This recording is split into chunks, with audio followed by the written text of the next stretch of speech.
It's 12:30 a.m. on a Chicago transit line. If you've ever taken the late train, you know the atmosphere, the exhaustion of a long day, and the quiet relief of finally heading home. Inside the nearly empty car, the passengers are spaced far apart. An office worker slumped against the glass, a college student scrolling on her phone, and sitting alone in the rear compartment, a single man staring straight ahead. Overhead, the intercom crackles. The conductor mechanically lists off the upcoming stops. That familiar voice provides a sense of routine control, confirming the trip is on schedule. At this hour, the civic safety of the city falls away. These passengers are locked inside a metal tube hurtling through the dark, an environment they cannot leave until the system decides to let them out. As the train pushes away from the dense city center, the ambient glow of streetlights fades. Within minutes, the world outside the windows is replaced by absolute, impenetrable black. Simultaneously, the interior systems begin to fail. The college student checks her screen to find the cellular signal has vanished. A moment later, the overhead cabin lights flicker and dim. This chart tracks the standard connectivity along the corridor. On a heavily traversed urban route, surrounded by cell towers, a total loss of signal is a statistical impossibility. The pulsing signal vanishes, showing the train crossing an invisible boundary into a complete dead zone. With digital and physical ties stripped away, the passengers are detached from the outside world. They are now vulnerable to whatever ecosystem develops inside the cabin. The first warning sign happens moments later. The train approaches its next scheduled platform, but it doesn't decelerate. It rockets past the station at full speed. The atmosphere inside the car fractures.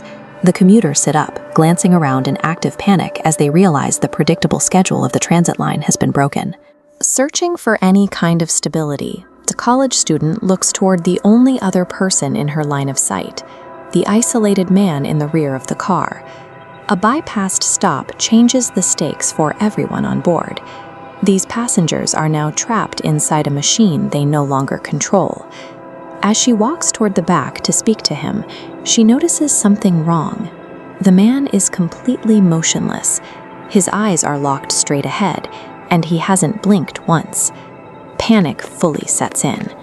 The student and the office worker rush toward the front of the train, looking for the conductor.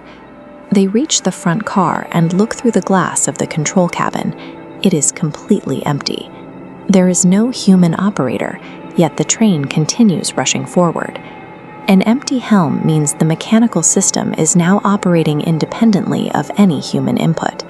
The train maintains its momentum despite the absence of a driver.